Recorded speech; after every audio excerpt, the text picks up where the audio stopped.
Thank you very much, Alaska Cora. Minister, I welcome measures you have been introducing to strengthen the recruitment and retention of GPs, and as you know, there are particular challenges in rural practices. Minister, I've been engaging with you recently very strongly and continuously regarding the need for a permanent GP appointment in Swan and Bar, County Cavan. The permanent GP retired there some time ago. A locum has been in place in the meantime. And as you are aware from other local public representatives and myself, there is a very strong demand from the local community that the HSE advertise for a permanent GP appointment.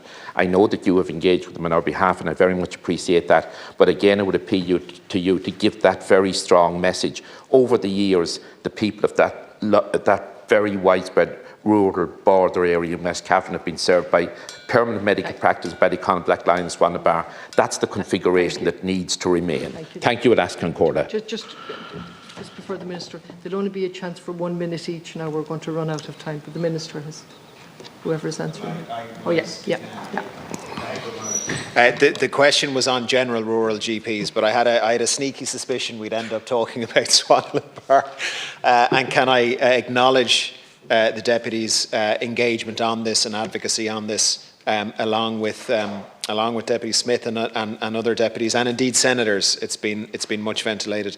As the Deputy will be aware, the GPs who provided the services retired, I believe it was in 2020. The HSE has advertised on 5 separate occasions to fill that, and on all 5 occasions, unfortunately, they got no applicant for the GP role. They then initiated a new measure, which is under the GP agreement from last year, to work with a larger GP practice in a neighbouring vicinity to supply the services, but with the view to having a GP on site in Swan and Bar several days a week, which is very, very important, but also to be able to provide the wider services, including, for example, nurse-led services, which are available from a larger practice. So no final decisions have been made. I've been engaged at length with the HSE on this. Ultimately, what I want to make sure is that the people in the area have the best possible access, not just to GP care, but to the growing level of services that GP care now provides. And then to the Deputy's wider point, we are investing very heavily in growing our GP numbers, particularly in parts of rural Ireland and in inner city areas where it is difficult to get a GP.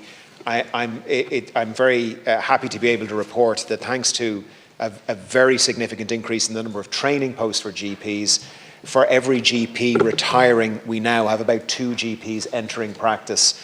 And I'm working with the Irish College of General Practitioners in addition to that to bring several hundred GPs, which in fairness they are doing. I have to cut across. Sorry, Deputy. Thank you, Minister, I understand that there will be applicants for the permanent GP vacancy in Swan and Bar if it's re-advertised. I sincerely hope that it can.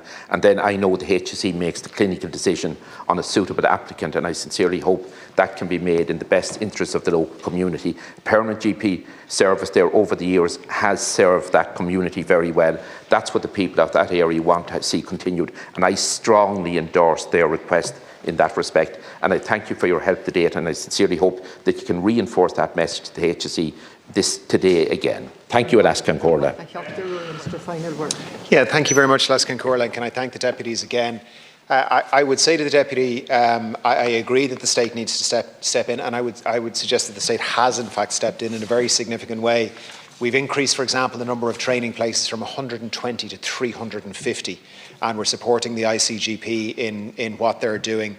I'm very open to directly employed GPs. In fact, in Swan and Bar, which has been referenced, there's a locum GP who is paid by the HSE to provide those services. I think in areas that are really struggling to find GPs, very open to directly employed GPs.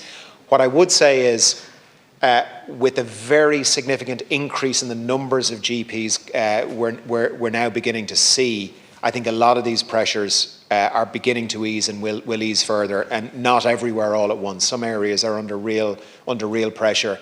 We currently have about 65 GPs per 100,000. In Scotland, they have over 90, and our aim is to go to there. And at the current rate of increasing GPs in about the next 5 years, we're on track to reach that. So it is going to take a bit of time, but hopefully people in more and more parts of the country are seeing better access. Thanks, Leslie and Corla.